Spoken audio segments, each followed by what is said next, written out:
Friends, welcome back to the part fifth video of heat transfer. So in this video, I'll discussing about the interface boundary condition. So interface boundary conditions में क्या रहता है basically हम लोग ने this is the fifth boundary conditions हम लोग ने 4 डिस्कस कर लिया था पार्ट 4 वीडियो में. सो फिफ्थ बाउंड्री कंडीशंस में क्या है, इंटरफेस बाउंड्री कंडीशंस में क्या रहता है कि दो स्लैब हमारे पास दिया हुआ है, ठीक है. एक स्लैब ए है, दूसरी स्लैब बी है, जिसकी थर्मल कंडक्टिविटी के ए है, इसकी के वी दी है, ठीक है. तो basically this is a zero, this is minus L, this is plus L. So जो टेम्परेचर ग्रेडियंट होगी और जो कह सकते हो आप जो स्लोप है वो इन्वर्सली प्रोपोर्शनल रहेगा थर्मल कंडक्टिविटी के. So as you can see minus K A D T upon D X at X equals to zero is equals to minus kv dt upon dx at x equals to 0. सो जो slope रहेगा वो inversely proportional रहता है thermal conductivity के. So first case में क्या रहेगा, first case में जो थर्मल कंडक्टिविटी है ए की वो अगर मोर देन है वी से के बी से, तो इसका मतलब क्या है कि ए इज़ मोर देन के बी. इसका मतलब ये है कि जो के ए जो है वो उसका जो स्लोप जो रहेगा वो कम रहेगा किससे, के बी से. So as I plotted this the curve this K A, इसका स्लोप कम रहेगा के बी से, because here the slope of B is more than slope of A. Because B का स्लोप क्यों ज़्यादा है, क्योंकि बी की थर्मल कंडक्टिविटी कम है फ्रॉम दिस रिलेशन, ठीक है. सेकेंड केस क्या है, के बी इज़ मोर देन के बी इज़ मोर देन के, मतलब के बी का स्लोप कम रहेगा, के ए का स्लोप ज़्यादा रहेगा, के बी का कम रहेगा. थर्ड केस क्या हो सकता है, के ए बराबर के बी बराबर infinite. So in that case the slope is like this, ठीक है. सो तीसरी कह रहे हैं जो सिक्स बाउंड्री कंडीशन है, that is symmetric boundary condition. This is very very important boundary condition. Symmetric boundary conditions में क्या रहता है, as you can see this is a plane wall, over there is a zero, there is a plus L, there is minus L. So here at x equals to 0, this profile at this maximum point dt upon dx equals to 0, this is ts, this ts. So symmetric condition means होता है everything is the left same as the right. Basically center will act as a insulation. Center at the surface will act as an insulation when any hot object subjected to the same environment condition on both sides as shown in the figure. So heat generation on the left side is equals to heat generation at the right side. So dt upon dx at middle at x equals to 0 हो जाएगा 0. So energy in volumetric phenomena. Energy is the volumetric phenomena. Surface cannot store any amount of energy, but system can store energy. Above all, boundary conditions are applied for the steady state as well as unsteady state, because surface can never store any energy, amount of energy. So basically there is a symmetry always, there is always symmetry about the center at x equals to 0 dt upon dx, ठीक है. This is all about the boundary conditions. उसके बाद आप लोग heading डाल लीजिए calculation of rate of heat transfer. So basically जो books में जाता है जो डायरेक्ट जो फार्मूला दिया होता है rate of heat transfer Q is equals to, basically जो फार्मूला हमको डायरेक्ट दिया होता है के ए डेल्टा टी या T one minus T two upon L, या ऐसा कर सकते हो delta T upon R driving force upon resistance. ये हमको ज़्यादातर डायरेक्ट दिया होता है. तो बेसिकली वो आया कहाँ से, आया तो जनरल हीट रिडक्शन इक्वेशन जो कार्टेशियन कोऑर्डिनेट रेक्टेंगुलर कोऑर्डिनेट से जो हम लोग ने सॉल्व किया था. सो उसमें केस फर्स्ट हमने क्या अब ले रहे हैं, one dimensional steady state without heat generation हमने सॉल्व किया था. टेम्परेचर प्रोफाइल हमारी क्या आई थी, C1x प्लस C2 आई थी. अच्छा इसमें क्या है, दो कांस्टेंट है तो दो बाउंड्री कंडीशंस रिक्वायर्ड होंगी. Boundary condition as at X equals to 0 T equals to T1 at X equals to L T equals to T2. जब हम लोग ये बाउंड्री कंडीशंस रखेंगे, जब सॉल्व करेंगे तो टेम्परेचर की प्रोफाइल इस टाइप में आएगी, T equals to minus T1 minus T2 upon L X T1 plus T1, ठीक है. तो Q इज इक्वल्स टू क्या होता है, minus K A D T upon D X, minus Q is equals to K A this D T upon D X क्या था यहाँ पे,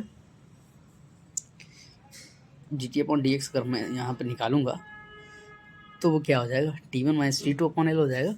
तो वही वैल्यू मैंने यहाँ रख दी कि ए T1 minus T2 upon L. देखो D T upon D x आप निकालोगे तो इस माइनस टर्म जो है वैसे ही रहेगा, T1 माइनस T2 रहेगा एल तो एल है ही, एक्स की वैल्यू क्या हो जाएगी 1 हो जाएगा, ये 0 हो जाएगा। तो वो मैंने चीज़ यहाँ रख दी C1 की।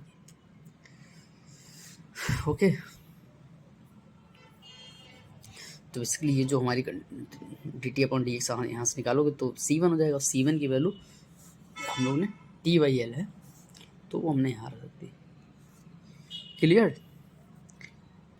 ठीक है, चाहो तो डायरेक्ट dt/dx की वैल्यू रख दो यहाँ से, इस वाली क्वेश्चन से अगर चाहो तो dt/dx कैलकुलेट करके रख दो। अदरवाइज आप क्या करो, ऐसे भी dt/dx की वैल्यू यहाँ से C1 हो जाएगी। C1 कांस्टेंट की वैल्यू T/L है, तो वैसे भी रख सकते हो। तो हालांकि जो फॉर्मूला आता है रेट ऑफ हीट ट्रांसफ़र का, that is delta T, temperature difference, और ड्राइविंग फोर्स जिसको बोलते हैं upon KA upon R। So rate of heat transfer which is to driving force upon resistance delta T upon R। Delta T की value होती है L upon x है या KA, ठीक है, वो कोई दिक्कत नहीं। ठीक है, अच्छा सेकेंड केस हम लोग ले लेते हैं स्लैब के लिए। Again one dimensional steady state with heat generation के केस में जो टेम्परेचर प्रोफाइल आई थी -QG(x²/2k + C1x + C2। अगेन यहाँ पर दो बेसिकली ये आई थी विद हीट जनरेशन में। तो विद हीट जनरेशन के जो बाउंड्री कंडीशन आएगी वो सिमेट्रिक वाली बाउंड्री कंडीशंस लगेंगी। लेकिन अच्छा इस केस में क्या था, हमने टेम्परेचर प्रोफाइल तो वहाँ पे निकाली थी, दो कांस्टेंट दो बाउंड्री कंडीशंस रिक्वायर्ड होंगी at x = +-L, t = Ts, as you can see. At x = -L या +L लेंगे तो t = Ts हो जाएगा। एट x = 0 एट x = 0 मतलब क्या, dt/dx 0, एट x = 0 dt/dx 0। तो यहाँ से जो हम लोग सॉल्व करेंगे जो टेम्परेचर प्रोफाइल आएगी,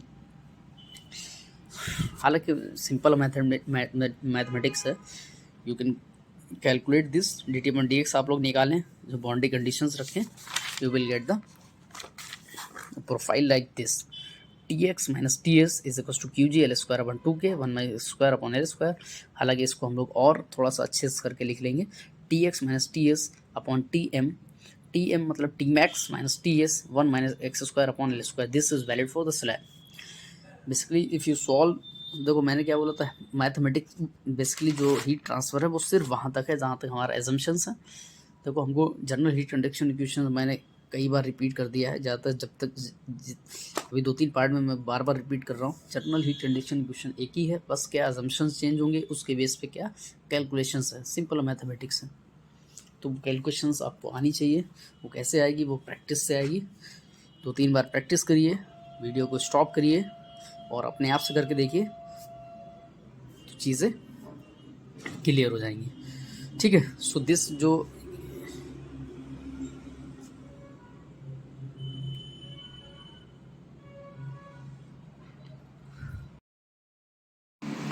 ठीक है, this is the temperature profile valid for the slab. तो बेसिकली देखो, अगर आप स्लैब के लिए या रेक्टेंगुलर जो कोऑर्डिनेट्स है, ठीक है, कार्टेशियन कोऑर्डिनेट सिस्टम के लिए अगर आप अच्छे से ड्राइव कर लेते हो कि अपने आप से करने की कोशिश करो, तो उससे पता क्या होगा, उससे ये होगा कि आपकी जो प्रैक्टिस है ना, जो फार्मूला जो निकल के आया है वो आपको पता चलेगा आया कैसे।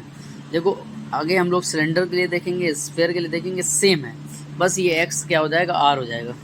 ठीक है, सो लेकिन फिर भी हम लोग देख लेते हैं स्फीयर के केस में क्या है। Again one dimensional steady state without heat generation, जो हमारी इक्वेशन स्फीयर के लिए क्या होती थी, 1/r² del/del r² del T/del r is equal to -QG/K। ठीक है, again integrate one time, del/del r² del T/del r -QG K r² को मैंने इधर भेज दिया, उसके बाद मैंने इंटीग्रेट किया। ठीक है, बाउंड्री कंडीशंस लगा दी। बाउंड्री कंडीशन इसके केस में क्या होंगी, at r = 0 dt/dr = 0 at r = R, t = Ts। So if you solve you will get the equation t। यहाँ पर क्या था, पहले क्या था Tx, यहाँ Tr - Ts = Tmax - Ts = 1 - r²/r², R² for the sphere. For cylindrical coordinates के लिए अगर मैं सेम बोलूँ, ऐसे क्या हो जाएगा, Tr - Ts upon Tmax - Ts = 1 - r²/r² for the cylinder. But the thing is change, word क्या चेंज होगा, Tmax - Ts की वैल्यू QG r²/4 हो जाएगा, 6 हो जाएगा किसके केस में, स्फीयर के केस में। ठीक है, 2 किसके केस में रहेगा, बेसिकली यहाँ पे क्या हो जाएगा, T max minus T S, मैं निकालूँ Q G L square upon 2K, ठीक है, तो उसकी वैल्यू ये आएगी अगर मैं टी मैक्स निकालूंगा यहाँ पे, ठीक है। तो 2 आएगा किसके, स्लैब के केस में, और स्फीयर के केस में आएगा 6, और सिलेंडर के केस में आएगा 4, ठीक है। उसके बाद हम लोग आगे और देखते हैं, सिलेंडर के केस देखते हैं, स्पेशल केस सिलेंडर के लिए भी ऐसे ही होगा। One dimensional steady state without heat generation, equation क्या आती थी, T=C1 ln R + C2। इससे जो हम लोग ने डेरिवेशन जो निकाला है that is rate of heat transfer किया जाएगा। Again driving force upon area, यहाँ पर ड्राइविंग फोर्स भी सेम रहेगा T1 - T2। What is change, resistance change, resistance यहाँ पे क्या हो जाएगा ln R2/R1 2πR 2π R2πKL हो जाएगा, ठीक है। इसी तरीके से स्फीयर के केस में हम देखते हैं, डेरिवेशन आप लोग को करवा ही दिया है, बाउंड्री कंडीशन रख के आप लोग सॉल्व कर सकते हैं। Rate of heat transfer, again यहाँ पर क्या जो रेजिस्टेंस चेंज होगा T1 - T2/4πK 1/R1 - 1/R2। For the slab के लिए देखो जैसे कि मैंने तीनों का कर रखा है बढ़िया से, जैसे कि आप लोग को मैं दिखा दे रहा हूँ एक बार। फॉर स्लैब के केस में Q की वैल्यू ΔT/R होता है, ΔT/R, R यहाँ रेजिस्टेंस क्या होगा L/K। सिलेंडर के केस में resistance ln R2/R1 divide by 2πKL। Sphere के केस में rate of heat transfer T1 - T2/4πK 1/R1 - 1/R2, ठीक है। एजम्पशंस क्या है, one dimensional steady state, 3 assumption है, विदाउट हीट जनरेशन, क्लियर। सो ये सब फार्मूलेज जो बन रहे हैं ये वेरी वेरी इंपॉर्टेंट है, तो अब इसकी खूब अच्छे से प्रैक्टिस करो आप लोग। तो बताओ कि आगे मूव कर जाएं, आगे मूव करें या इतना आप लोग के लिए सफिशेंट है, ठीक है। मैं करा दे रहा हूँ लेकिन आप लोग अच्छे से इसको करना, ठीक है। तो वो हालांकि जो टेम्परेचर वाला जो केस था वो फॉर स्लैब के केस में क्या T max minus T S Q G L square by 2 के आएगा। सिलेंडर के केस में T max minus T S Q G R square by 4 के आएगा। स्फीयर के केस में मैंने नोट्स में से बना रखा है अच्छे से, T max minus T S Q G R square upon 4, तो 6 किया जाएगा। फॉर द स्लैब के लिए 2, सिलेंडर के लिए 4, शॉर्ट ट्रिक है याद करने की, फॉर स्फीयर के लिए 6। Temperature profile the coefficient of K, ठीक है। सो एक हम लोग ने ग्राफ, हमारे पास एक ग्राफ है, this is temperature versus x और वाई के बीच में टेम्परेचर प्रोफाइल जो रखी है वो क्या है। हालांकि जो देखो यहाँ से जो T1 और T2 जो ये TL कर लो आप, इसको T2 बोलो। सो देखो जो फर्स्ट जो प्रोफाइल है दैट इज़, जिसको हम लोग ने नाम क्या दिया है CB। जो A वाली प्रोफाइल है ये हमने नहीं, सॉरी यहाँ पे दिखाते हैं, जो A वाली प्रोफाइल हमने ये नहीं पढ़ा है और ये नहीं पढ़ा। ये ऊपर वाला जनरेशन का है, नीचे वाला हीट कंजप्शन का है। बाकी हम लोग अंदर वाली जो तीन है ग्राफ पढ़ चुके हैं। बीटा मोर तो 0 मतलब क्या, टेम्परेचर इंक्रीज करेगा तो K इंक्रीज करेगा, इसका मतलब क्या है, बीटा की वैल्यू पॉजिटिव है। तो जो A की वैल्यू क्या होगा, A होगा one dimensional steady state with heat generation, uniform heat generation भी बोल सकते हैं। B क्या हो जाएगा, देखो मैं इसको ऐसे दिखाता हूँ, थोड़ा सा दिख नहीं रहा होगा अच्छे से। B केस क्या हो जाएगा, सेकंड वाला जो B केस है, हालांकि हम लोगों ने पढ़ा हुआ है one dimensional steady state without heat generation, K increase करेंगे मतलब टेम्परेचर इंक्रीज करेंगे तो K की वैल्यू भी इंक्रीज करेगी। इसी तरीके से C केस क्या हो जाएगा, one dimensional steady state without heat generation, K is not a function, K जो है टेम्परेचर के साथ K का कोई वेरिएशन नहीं होगा, मतलब डज नॉट डिपेंड। D क्या हो जाएगा, one dimensional steady state without heat generation, temperature बढ़ाएंगे तो K की वैल्यू कम होगी। जो लास्ट केस है that is E, one dimensional steady state with uniform heat generation या with heat generation, heat not generation, heat consumption, क्योंकि ये माइनस में आ रहा है, ठीक है। तो ये कभी कभी क्या होता है, कभी कभी क्या एक बार गेट में पूछा हुआ है, ये सिर्फ ऐसे ही ग्राफ दिया हुआ है, उसके बेस पे इन्होंने इनको ABC करके ऐसे डिटरमाइन किया हुआ है और पूछा हुआ है कि A क्या होगा B क्या होगा, इस टाइप में जो मैचिंग्स में पूछा हुआ है क्वेश्चन, और 2 नंबर में क्वेश्चन आया हुआ है, ठीक है। तो उसके बाद मैंने कुछ और चीज़ें ले रखी हैं, जैसे आप लोग देख सकते हो मैंने ये ले रखा है, जैसे मैंने लेफ़्ट साइड में इंसुलेशन लगाया हुआ है, तो इसमें यहाँ पर जो ग्रेडियंट होगी वो 0 होगी, dt/dx एट x = 0 यहाँ पर 0 होगा, तो इसको हम लोग बोलेंगे one dimensional steady state with heat generation left surface insulated, ठीक है। राइट साइड में होगा तो टेम्परेचर प्रोफाइल कुछ ऐसे आएगी, यहाँ पर प्रोफाइल, यहाँ पर राइट साइड में जो है वो हमारा राइट साइड में हम ठीक है, दिख रहा है, क्लियर है। राइट साइड में हम लोग ने इंसुलेशन ले रखा है, ठीक है। तो one dimensional steady state heat consumption, right surface insulated by consumption this, इसका जो स्लोप है वो ऐसे नीचे है, ऊपर नहीं है, ठीक है। यहाँ पे क्या है, राइट साइड में ये बट हीट जनरेशन है राइट साइड में, ठीक है। यहाँ पे कंजप्शन है बट लेफ्ट साइड में, ठीक है। तो चारों के स्क्रीनशॉट ले लीजिए बढ़िया से, चीज़ें थोड़ा प्रैक्टिस कर लीजिए। उसके बाद एक और सेगमेंट है, हालांकि हम लोग ने मीन थर्मल कंडक्टिविटी पढ़ा था, ठीक है। उसके बाद है इफेक्टिव थर्मल कंडक्टिविटी।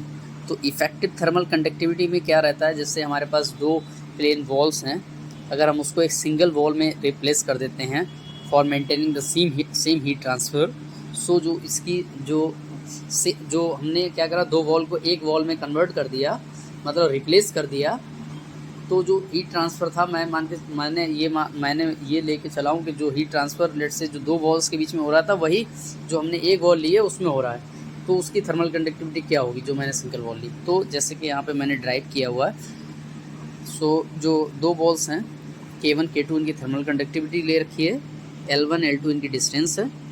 सो मैंने इसको रिप्लेस कर दिया एक सिंगल वॉल से, इसकी लेंथ मैंने L1 + L2 ले ली, थर्मल कंडक्टिविटी मैंने इसके A ले ली, T1 T2 इसके टेम्परेचर हो गए।